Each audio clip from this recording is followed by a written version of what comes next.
လောက်သမားလှုပ်ရှားမှုမိတ်ဆက်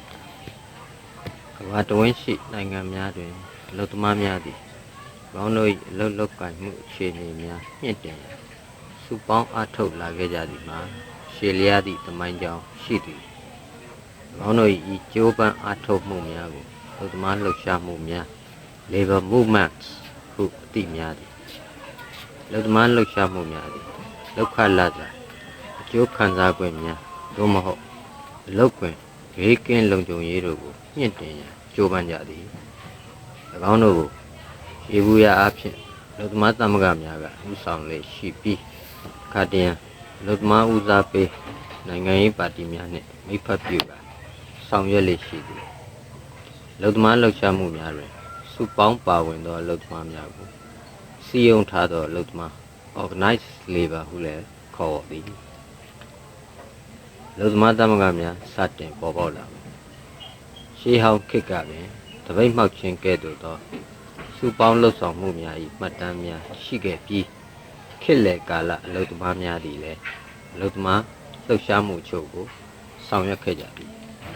တို့ရာတွင်အလုပ်သမားများက၎င်းတို့၏လူနေမှုအဆင့်အတန်းကိုမြင့်တင်ရန်စုစည်းမှုရှိဆက်မပြတ်ကြိုးပမ်းသောအလုပ်သမားလှုပ်ရှားမှုဆိုသည်မှာလူသမိုင်းတွင်မကြသေးမီကာလကမှပေါ်ပေါက်လာခြင်းဖြစ်သည်အလုပ်သမားသမိုင်းပညာရှင်များဖြစ်သည့်စစ်နေနှင့် Beatrice Webb တို့၏စကားအတိုင်းဆိုရလျှင်ကုန်ထုတ်ကိရိယာများသို့မဟုတ်ထုတ်ကုန်များကိုပိုင်ဆိုင်ခြင်းမရှိဘဲတသက်တာလှုပ်အားဖြင့်သာတက်မွေးရသည့်ဘဝသို့ရောက်ရှိသွားသည့်အခြေအနေရောက်မှသာလျှင်ခိုင်မာတည်တံ့ပြီးရေရှည်တည်ရှိမည့်အလုပ်သမားအဖွဲ့အစည်းများပေါ်ထွန်းလာခြင်းဖြစ်သည်ထို့သောစီးပွားရေးအခြေအနေများသည်ရင်းရှင်စနစ် capitalism နှင့်စက်မှုတော်လှန်ရေး industrial revolution တို့၏ကြီးထွားမှုနှင့်အတူပေါ်ပေါက်လာခဲ့သည်အလုပ်သမားသမဂ္ဂများကိုအခြေခံအဖြစ်ဗြိတိန်နိုင်ငံတွင်18-19 ရာစုနှစ်များအတွင်းနှင့်အမေရိကန်ပြည်ထောင်စုတွင်နိုင်ငံငယ်နောက်ကျ၍စတင်တည်ထောင်ခဲ့ကြသည်တို့ရာတွင်အများထင်မြင်သလိုစောပိုင်းသမဂ္ဂများသည်စက်မှုတော်လှန်ရေးပထမဆုံးစက်ရုံများရှိအလုပ်သမားများကြားတွင်ပေါ်ပေါက်လာခြင်းမဟုတ်ပဲပုံနှိပ်သမားလက်သမားဖနက်ချုပ်သမားနှင့်တတ္ထုပစ္စည်းလုပ်သားများကဲ့သို့သော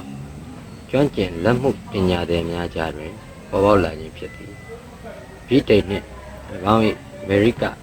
ကိုလိုနီနယ်မြေနှစ်ခုစလုံးတွင်လက်မှုပညာသည်အလုပ်သမားများဂျာနီမန်းသည်ကိုယ်တိုင်ဆရာဖြစ်လာရန်မျှော်လင့်ချက်ဖြင့်ဆရာ